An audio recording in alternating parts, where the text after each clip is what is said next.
Hi there, Zamir from NerdTube. These are my thoughts and spoilers of Tulsa King Season 2, Episode 1, Back in the Saddle. And we're back in the saddle, baby, because this show is absolutely fantastic. I love it. And I'm so glad that Season 2 is here, but I can't wait to devour this whole goddamn season. At the end of Season 1, we know Dwight was arrested. Stacey Beale finally got her man more ways than one, as you can imagine, and put Dwight behind bars, but not for long. Because Dwight, not only was he able to get some information out of a fellow inmate whilst he was behind bars regarding an energy scam, he's now out on bail and going back doing what he usually does. Now, there are some confrontations and altercations that he will have to be dealing with during the course of this season. Now, if you forgive me as I'm quickly looking at some of these characters, for a start, we have Neil McDonough. He is playing one of the antagonists this season of Cal Fresher. Now, this guy is a very wealthy businessman who pretty much runs everything in Tulsa and doesn't like the fact that Dwight is encroaching on some of his territory. So much so that he actually has a gangster of his own, played by Frank Grillo, an Italian man as well who's in Tulsa, being a bit of a cowboy gangster, so to speak. And he has his own enterprise. I'm sure he works with Carl. I guess we'll figure that out during the course of this season.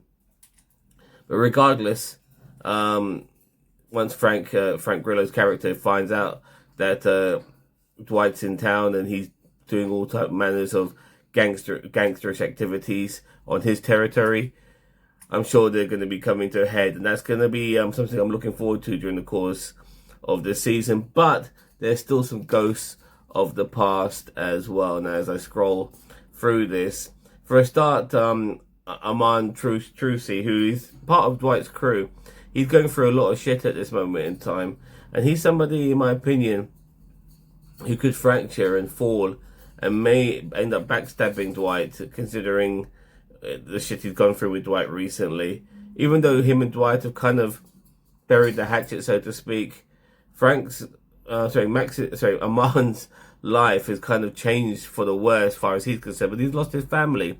Now his family knows that the gangsters around him and all of this sort of stuff, they want nothing to do with him, and his wife has left him with the kids, and Armand has started drinking and he's becoming a bit of a liability. We'll see how that plays out. But then there's also Charles Chicky Invenenzi. This was the son of Dwight's old boss, and now he's in charge. If you remember last season, he killed his dad to be the top guy. And with his consigliere, swapping sides, the character of Goody, he wants revenge, and he killed one of Goody's friends back in New York. And you know he's going to be a thorn in Dwight's side, because Dwight never killed him. He let him go back to New York, and he'll probably be regretting that. Because I think Charles definitely wants revenge. And I think at the end of this season, I think Charles will be dead.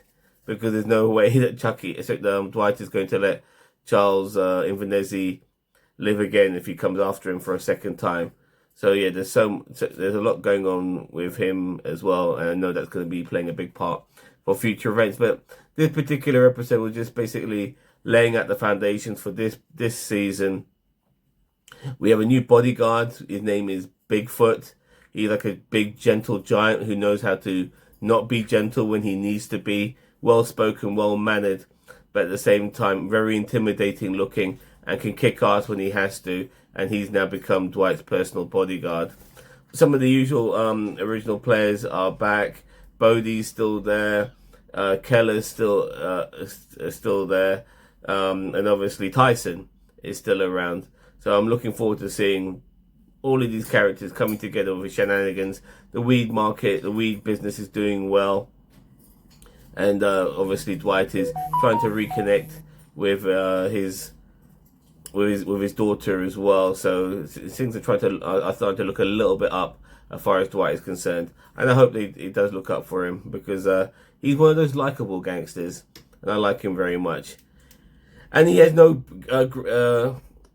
grievances towards Stacey Beale either. He even met up with her during the course of this episode and doesn't blame her for what happened. Actually said to her that you were being used.